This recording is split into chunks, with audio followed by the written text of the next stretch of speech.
You probably have a story about how you fell in love. A message, a swipe, a glance across a room, and underneath all of it, your body was running a program older than language, older than fire, older than the species you belong to. Here is what almost no one tells you. The way you fall in love today is not the way humans were designed to fall in love. And that gap between your ancient biology and your modern life explains more about why love feels so hard to find and so hard to keep than almost anything else you've ever been told. Let's go back, not hundreds of years, hundreds of thousands. You are a member of a band of roughly 30 to 50 people, what anthropologist Robin Dunbar identified as the natural upper limit of stable human social bonds. This is everyone you know. You've seen each other sick, scared, exhausted, triumphant. There are no strangers here, and there are no first dates. Your brain's love circuitry was built for this. Not apps, not bars, not first impressions engineered in 30 seconds. Slow, deep, repeated exposure over years, where attraction wasn't a spark but a slow burn built inside a web of shared history. Evolutionary anthropologist Helen Fisher found that falling in love activates 3 distinct brain systems, each running on different chemicals, each shaped by a world that no longer exists. The first is lust. It has one job: get you interested in reproduction. In your ancestral band, this system had limits, a dozen or 2 realistic options after filtering for age and kinship. Your desire had focus because your world had limits. Now compare that to today. The average dating app user swipes through hundreds of profiles a week. Each one triggers a dopamine jolt. Your ancient lust system, designed for scarcity, is now firing in an environment of infinite abundance. Psychologist Barry Schwartz called this the paradox of choice. The more options you have, the harder it becomes to commit to any of them. Your ancestors didn't have this problem.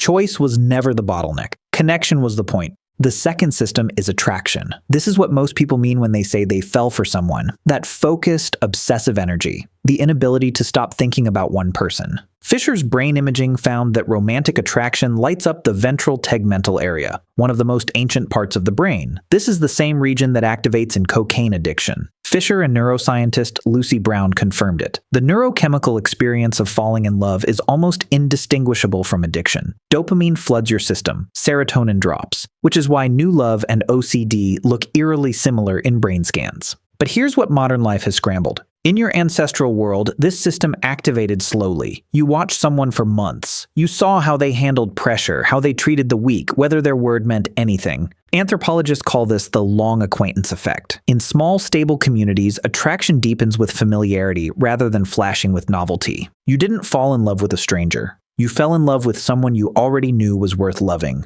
Today, you meet someone for 2 hours at dinner, decide if there's chemistry, and move on if the dopamine doesn't arrive on schedule. Your ancient brain is being asked to make a decision in 2 hours that it evolved to make over 2 years. The third system is attachment. It runs on oxytocin and vasopressin. It builds slowly through proximity, shared struggle, and vulnerability. It's the system that makes long-term bonding possible. And in your ancestral world, it had something modern life almost never provides. You couldn't leave. Walking away from a relationship meant walking away from your food source, your shelter, everyone who loved you. Separation was possible. Anthropological records confirm it, but it was genuinely costly. That cost held relationships together long enough for attachment to do its work. Biologist C. Sue Carter's research on prairie voles showed that oxytocin and vasopressin literally rewire the brain after extended bonding. The same appears to be true in humans. You were built to bond so completely that losing your partner would register like losing a limb. Modern life has dismantled every pressure that allowed this system to activate. You can leave easily, meet someone new within hours. So the attachment system, the one that turns a relationship into something that actually changes you, often never gets the time it needs to run.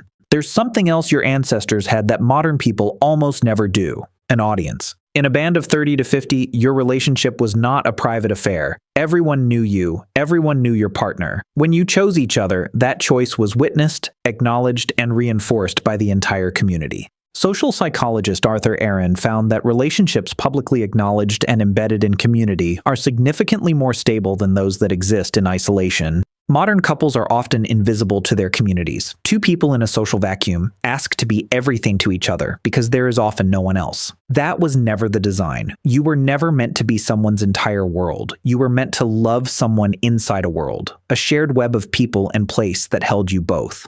So what does all of this mean for you? The anxiety you feel about modern relationships isn't weakness. It's the predictable result of running ancient software in an incompatible environment. When Fisher and Brown scanned the brains of people freshly rejected, they found the same regions that activate in physical pain and cocaine withdrawal. Your body experiences the end of love the way it experiences losing a limb.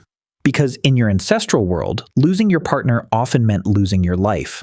The grief you feel after a breakup is not an overreaction. It's an ancient alarm system going off in a world that no longer makes sense of it. And the longing so many people carry for something more real, more lasting, more seen, that longing isn't unrealistic. It's the echo of what love actually was for nearly all of human history. Not a feeling you chased across a dinner table in 2 hours. A slow, witnessed, community-held bond that took years to build and reshaped your nervous system in the process. Tonight, you'll probably scroll past 100 faces. Your ancient lust system will flicker. Your dopamine will briefly spike, and none of it will feel like enough. That low hum of incompleteness isn't a flaw in you. It's a memory in your body of something real, something your ancestors didn't have to search for, something that was already there, in the faces of the people who had always known them. Your body is still running the original program, still waiting for the slow burn, still looking for the witness, still reaching for the world that was always meant to hold you both.